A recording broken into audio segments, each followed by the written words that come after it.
Seringkali kita merasa berada di persimpangan jalan, seolah hidup diputuskan oleh hal-hal di luar kendali kita. Namun sesungguhnya, kekuatan terbesar justru ada dalam cara kita memilih untuk merespons. Dari sinilah kita belajar bahwa kebebasan sejati bukan berarti mengendalikan semua yang terjadi, melainkan mampu menemukan arah dan tujuan meski dikelilingi ketidakpastian. Kali ini kita akan kembali menyelami sebuah konsep yang bisa menjadi kunci menuju kehidupan yang lebih bebas dan penuh makna.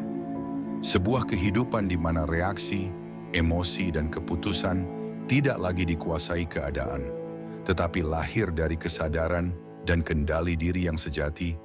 Bayangkan sebuah kehidupan di mana badai di luar tak lagi mampu mengguncang batin, karena Anda sendiri yang menggenggam kemudi dan menentukan haluan.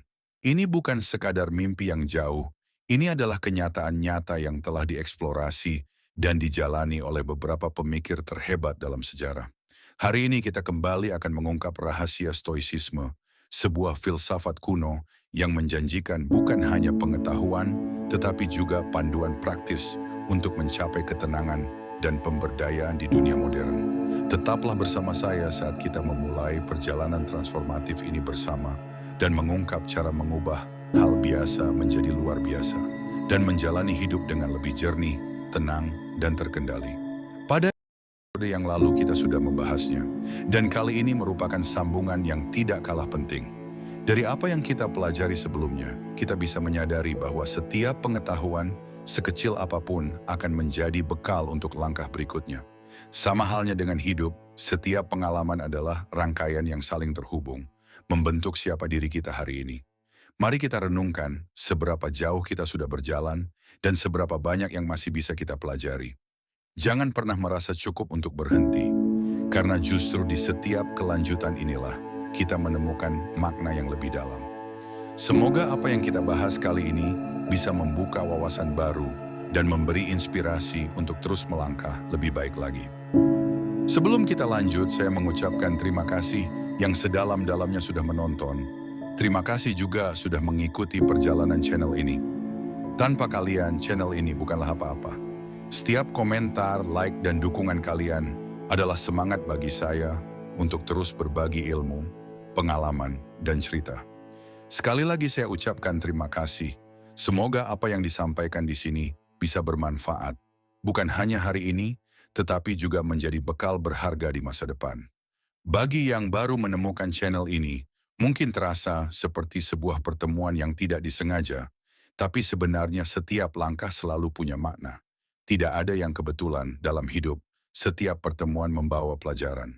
Semoga kehadiran Anda di sini menjadi awal perjalanan baru. Bukan sekadar menonton, tapi ikut merasakan, memahami, dan berbagi hikmah bersama. Karena setiap penonton baru adalah bagian dari keluarga kecil yang terus bertumbuh. Mari kita sama-sama belajar, berkembang, dan saling menginspirasi. Karena pada akhirnya, pengetahuan hanya bermakna jika kita bagikan bersama. Hidup sering menempatkan kita pada persimpangan pilihan yang penuh kebingungan. Dalam momen itu, kita diingatkan bahwa tidak semua dapat kita kendalikan. Namun justru di sanalah letak kekuatan kita diuji. Apakah kita akan hanyut oleh keadaan atau memilih untuk tetap tenang dan bijak dalam melangkah? Stoicisme mengajarkan bahwa ketenangan sejati tidak bergantung pada dunia luar, melainkan pada bagaimana kita meresponsnya. Persimpangan bukanlah akhir, melainkan kesempatan untuk menemukan arah yang lebih selaras dengan jati diri kita. Saat itulah kita menyadari bahwa kendali ada di dalam diri, bukan pada keadaan orang lain. Hal ini mengingatkan kita bahwa badai kehidupan tak pernah berhenti, tetapi kapal jiwa kita akan tetap selamat bila kita mampu mengendalikan arah layar dengan bijak. Epictetus mengingatkan kita bahwa kebahagiaan sejati tidak datang dari luar diri, melainkan dari cara kita memilih merespons kehidupan. Kita mungkin tidak bisa mengendalikan apa yang terjadi, tetapi kita selalu bisa mengendalikan diri kita. Dari sinilah ketenangan sejati lahir. Untuk itu, mari kita lanjutkan membahas perjalanan pemahaman ini. Pilih respons Anda. Dalam hidup, tidak selalu bisa memilih apa yang terjadi pada Anda. Orang lain bisa mengucapkan kata-kata yang menyakitkan, keadaan bisa berubah tiba-tiba, atau masalah bisa datang tanpa diundang. Semua itu sering berada di luar kendali Anda. Mari kita membahas lebih dalam, karena setiap pemikiran bisa membuka wawasan baru. Epictetus, seorang filsuf Stoa, menekankan bahwa bukan peristiwa itu sendiri yang mengganggu kita, melainkan interpretasi dan reaksi kita terhadapnya. Gagasan ini merupakan inti dari filsafat Stoa dan memberikan wawasan mendalam tentang bagaimana kita dapat mempertahankan kedamaian batin terlepas dari keadaan eksternal. Epictetus terkenal dengan pepatahnya, "Bukan apa yang terjadi pada Anda, tetapi bagaimana Anda bereaksi terhadapnya yang penting." Pernyataan ini menyoroti keyakinan Stoa akan kekuatan agensi pribadi dan pentingnya respons mental dan emosional kita. Menurut pandangan ini, kedamaian pikiran kita tidak ditentukan oleh peristiwa eksternal, tetapi oleh pilihan yang kita buat secara internal dalam menanggapi peristiwa tersebut. Prinsip Stoa ini selaras dengan konsep psikologi modern, khususnya di bidang terapi perilaku kognitif, yang menekankan peran respons kognitif dalam menentukan hasil emosional dan perilaku. Seperti stoicisme, perilaku kognitif mengajarkan bahwa mengubah pola pikir kita dapat secara signifikan mengubah respons dan perilaku emosional kita. Gagasan memilih respons juga sejalan dengan ajaran filsuf lain. Aristoteles misalnya berbicara tentang pentingnya mengembangkan karakter etis yang kuat yang mencakup kemampuan untuk merespons situasi dengan cara yang positif.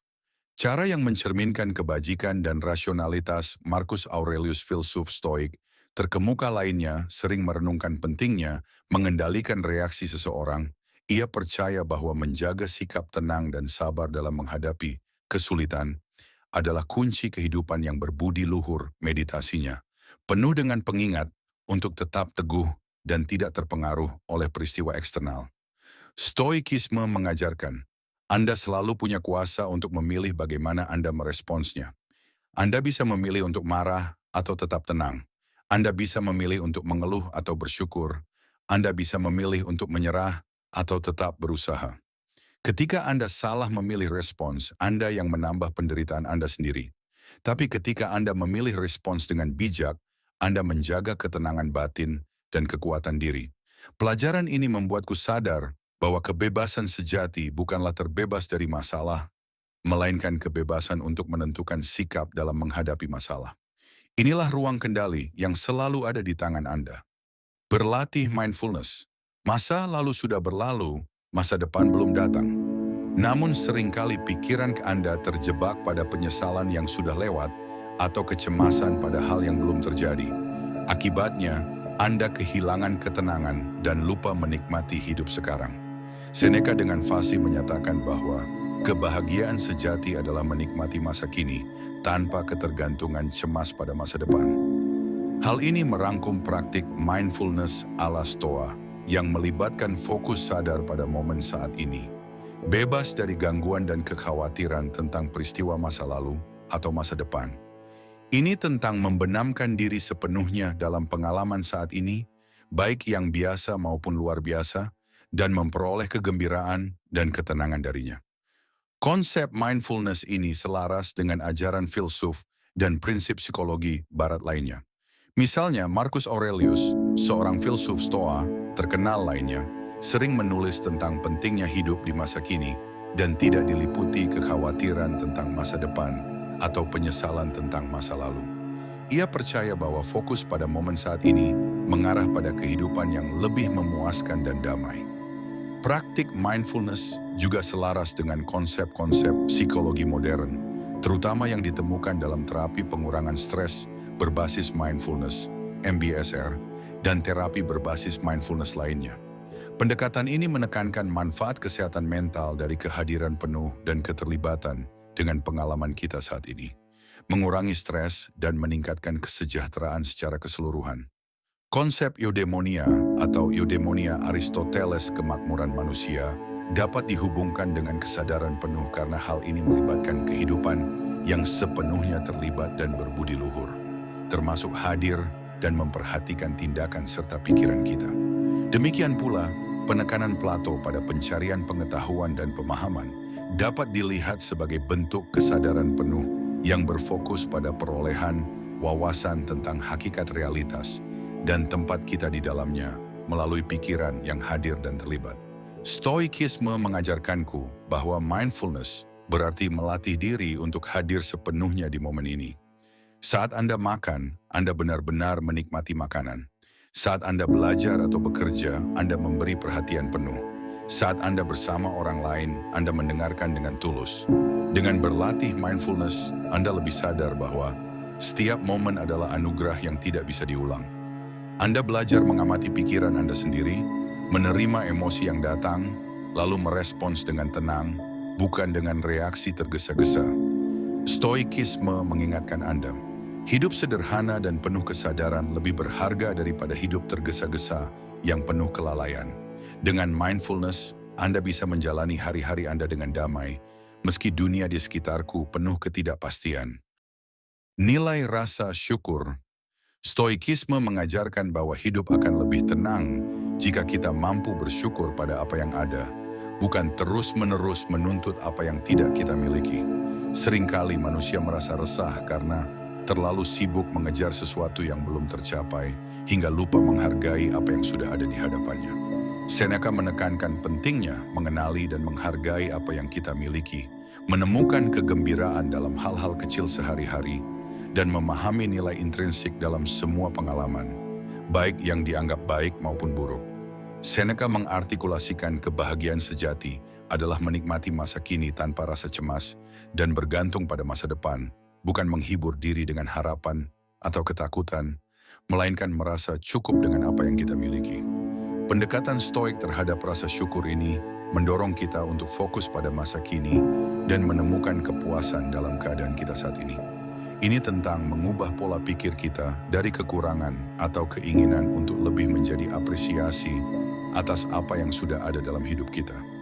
Konsep rasa syukur ini digaungkan dalam ajaran para filsuf dan psikolog lainnya. Aristoteles misalnya berbicara tentang jalan tengah yang diinginkan di antara dua ekstrem, dan bagaimana menjalani kehidupan yang seimbang, mencakup mengenali dan menghargai apa yang sudah dimiliki. Penekanan Aristoteles pada keseimbangan dan moderasi sejalan dengan praktik rasa syukur stoik. Gagasan rasa syukur juga beresonansi dengan konsep-konsep psikologi modern, khususnya dalam psikologi positif, di mana rasa syukur dipandang sebagai elemen kunci. Penelitian tentang kesejahteraan dan kebahagiaan di bidang ini, seperti halnya ajaran Seneca, menunjukkan bahwa mempraktikkan rasa syukur dapat meningkatkan kebahagiaan, mengurangi depresi, dan memperbaiki hubungan. Marcus Aurelius, seorang filsuf Stoa lainnya, sering merenungkan pentingnya rasa syukur dalam meditasinya. Ia percaya bahwa bersyukur atas apa yang dimiliki, termasuk tantangan dan hambatan, sangat penting untuk mengembangkan ketahanan dan kedamaian batin. Konsep individualisasi Carl Jung yang melibatkan pengintegrasian berbagai aspek diri sendiri, mencakup pengembangan rasa syukur sebagai pengakuan dan penerimaan atas semua aspek kehidupan seseorang. Pendekatan Jung seperti stoicisme menunjukkan bahwa pertumbuhan dan kepuasan pribadi datang dari merangkul semua pengalaman, termasuk yang menantang. Rasa syukur dalam stoikisme bukan hanya sekadar ucapan terima kasih, melainkan sikap batin yang menerima keadaan dengan lapang dada. Stoikisme mengingatkan, jangan iri pada apa yang dimiliki orang lain, hargai hal-hal kecil yang sering terabaikan, seperti kesehatan, udara segar, keluarga, dan kesempatan belajar. Ingatlah bahwa apapun bisa hilang sewaktu-waktu, sehingga setiap momen adalah hadiah yang patut disyukuri. Dengan bersyukur, hati menjadi lebih damai. Kita tidak lagi diperbudak oleh rasa kurang atau keinginan berlebihan. Syukur menjadikan kita lebih kuat menghadapi kesulitan, karena kita sadar masih banyak hal yang bisa dirayakan dan dihargai. Menumbuhkan ketahanan. Hidup tidak pernah lepas dari ujian. Ada masa ketika Anda merasa kuat, namun ada pula masa ketika cobaan datang tanpa peringatan. Kehilangan, kegagalan, sakit, bahkan pengkhianatan. Semua itu bagian dari perjalanan hidup. Epictetus memandang kesulitan hidup bukan sebagai rintangan yang tak teratasi, melainkan sebagai peluang untuk pertumbuhan dan penguatan pribadi. Perspektif Stoik tentang ketahanan adalah tentang menghadapi tantangan, menanggungnya secara langsung, dan bangkit dari pengalaman tersebut dengan kekuatan dan kebijaksanaan yang meningkat. Epictetus terkenal dengan perkataannya, "Yang penting bukanlah apa yang terjadi pada Anda, tetapi bagaimana Anda bereaksi terhadapnya." Hal ini merangkum esensi ketahanan Stoik. Ketahanan bukan tentang peristiwa eksternal yang kita hadapi, melainkan lebih tentang respons internal kita terhadapnya. Ketahanan dalam konteks ini adalah tentang kapasitas untuk mempertahankan ketenangan, belajar dari pengalaman, dan beradaptasi untuk terus maju. Pandangan Stoik tentang ketahanan ini bergema dalam ajaran para filsuf dan psikologi modern lainnya. Aristoteles, misalnya, percaya pada konsep eudaimonia yang berarti keadaan berkembang. Ia berpendapat bahwa kebahagiaan dan kepuasan sejati datang dari mengatasi tantangan dan hidup sesuai dengan kebajikan yang sejalan dengan praktik ketahanan Stoik. Teori Carl Jung dalam psikologi juga selaras dengan gagasan ini. Ia percaya pada proses individualisasi. Seorang individu menjadi sadar akan pasir dan mengintegrasikan berbagai aspek diri, seringkali melalui konfrontasi dan penanggulangan tantangan pribadi. Proses ini pada dasarnya tangguh karena melibatkan adaptasi dan pertumbuhan dari cobaan hidup. Marcus Aurelius, seorang filsuf Stoik, sering menulis tentang pentingnya menghadapi kesulitan hidup dengan pikiran yang tenang dan mantap. Ia melihat setiap tantangan sebagai ujian karakter dan kesempatan untuk mempraktikkan kebajikan, seperti halnya Epictetus. Bahkan Socrates, dengan pengejarannya yang tak kenal lelah akan kebenaran dan kebijaksanaan, mewujudkan bentuk ketahanan. Ia menghadapi pertentangan dan kesulitan dengan komitmen teguh pada prinsip-prinsipnya. Ia menunjukkan kekuatan yang datang dari kehidupan yang tangguh dan berbudi luhur. Stoikisme mengajarkan bahwa ketahanan, resilience, bukan berarti tidak pernah jatuh, melainkan kemampuan untuk bangkit kembali setiap kali terpukul oleh keadaan. Anda mungkin tidak bisa menghindari kesedihan, tetapi Anda bisa memilih untuk tidak hancur oleh kesedihan itu. Ketahanan tumbuh dari sikap menerima kenyataan apa adanya, lalu bertanya, apa yang masih bisa Anda lakukan? Dengan begitu, Anda tidak terjebak pada rasa putus asa, tetapi justru menemukan kekuatan baru dalam diri Anda. Stoikisme juga mengingatkan bahwa setiap kesulitan adalah latihan bagi jiwa. Sama seperti otot yang semakin kuat ketika diuji beban, demikian pula hati Anda akan semakin tegar ketika Anda belajar menerima cobaan dengan keberanian. Terus belajar dan berkembang, stoicisme bukanlah filsafat statis, melainkan perjalanan dinamis untuk meningkatkan diri, belajar, dan beradaptasi. Prinsip ini menggarisbawahi pentingnya pembelajaran seumur hidup dan upaya terus-menerus untuk memperbaiki diri. Prinsip ini merangkul gagasan bahwa setiap hari menghadirkan peluang baru untuk belajar dan mengembangkan diri. Marcus Aurelius, dalam meditasinya, berulang kali menekankan pentingnya pertumbuhan berkelanjutan dan refleksi diri. Ia percaya pada kekuatan belajar dari setiap pengalaman. Ia menyatakan hidup ini singkat, jangan lupakan hal-hal terpenting dalam hidup kita. Belajar dan mengajarkan kebaikan. Hal ini mencerminkan komitmen kaum Stoa terhadap kebijaksanaan dan kebajikan. Ia memandang setiap hari sebagai kesempatan baru untuk belajar dan berkembang. Seneca, filsuf Stoa berpengaruh lainnya, juga menganjurkan peningkatan diri yang berkelanjutan. Ia menulis, selama Anda hidup, teruslah belajar cara hidup. Bagi Seneca, mengejar pengetahuan dan kebijaksanaan adalah upaya seumur hidup yang penting untuk kehidupan yang memuaskan. Epictetus, dengan fokusnya pada filsafat praktis, mendorong para pengikutnya untuk terus menantang diri mereka sendiri dan memperluas pemahaman mereka tentang dunia. Ia percaya bahwa pertumbuhan pribadi adalah kunci kebebasan dan kebahagiaan. Sentimen ini bergema kuat dalam pengembangan diri dan pendidikan modern. Prinsip Stoik tentang pembelajaran dan pertumbuhan berkelanjutan ini selaras dengan pemikiran banyak filsuf dan psikolog barat. Aristoteles misalnya berbicara tentang pentingnya pembelajaran seumur hidup dalam mencapai eudaimonia atau perkembangan manusia. Ia memandang pendidikan dan pengembangan pribadi sebagai komponen penting dari kehidupan yang sejahtera. Teori individualisasi Carl Jung Proses menjadi sadar diri juga erat kaitannya dengan prinsip stoik ini. Jung percaya bahwa pertumbuhan pribadi adalah perjalanan seumur hidup yang melibatkan pembelajaran dan adaptasi berkelanjutan. Bahkan Socrates, dengan pernyataan terkenalnya bahwa kehidupan yang tidak diteliti tidak layak dijalani, menangkap esensi dari pelajaran ini.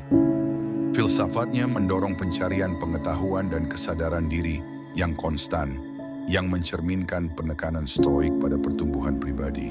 Saat kita mengakhiri perjalanan ini melalui kebijaksanaan stoikisme yang abadi, ingatlah bahwa jalan menuju kedamaian batin dan pertumbuhan pribadi adalah petualangan yang berkelanjutan, yang menantang kita untuk melampaui keterbatasan kita dan merangkul potensi penuh kita.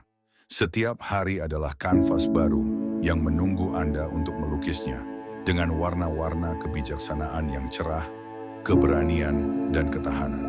Jadi mari kita teruslah belajar, tumbuh, dan berkembang bersama. Jika Anda menemukan nilai dalam eksplorasi kami atas pelajaran-pelajaran stoik ini, saya mengundang Anda untuk melanjutkan perjalanan penemuan ini. Lihat daftar putar kami di layar untuk mendapatkan lebih banyak wawasan dan inspirasi. Stoikisme mengajarkan bahwa hidup adalah perjalanan panjang menuju kebijaksanaan. Tidak ada manusia yang langsung sempurna dan tidak ada akhir dari proses belajar. Setiap hari adalah kesempatan untuk menjadi sedikit lebih baik dari hari sebelumnya. Anda menyadari bahwa kesalahan bukanlah aib, melainkan guru. Kegagalan bukan akhir, tetapi bagian dari proses untuk memahami diri Anda sendiri. Dengan kerendahan hati, Anda belajar dari pengalaman, dari orang lain, bahkan dari penderitaan yang menimpa Anda. Terus belajar dan berkembang berarti Anda tidak berhenti mencari kebaikan. Anda memperbaiki pikiran Anda, melatih pengendalian diri Anda, dan menumbuhkan kebajikan. Dengan begitu, Anda tidak hanya bertambah usia, tetapi juga bertambah matang dalam kebijaksanaan. Stoikisme mengingatkan bahwa hidup tanpa belajar adalah hidup yang terhenti. Maka, Anda akan membuka hati untuk pengetahuan baru, terbuka pada kritik, dan siap berubah demi menjadi pribadi yang lebih baik. Dukung terus channel ini. Jangan lupa untuk menyukai channel ini dengan like, subscribe, dan nyalakan lonceng notifikasinya. Berbagi berlangganan untuk mendapatkan lebih banyak konten yang mencerahkan dan memberdayakan. Sampai jumpa lagi. Tetap ingin tahu, tetap termotivasi, dan teruslah menempa jalan Anda menuju kehidupan yang berbudi luhur.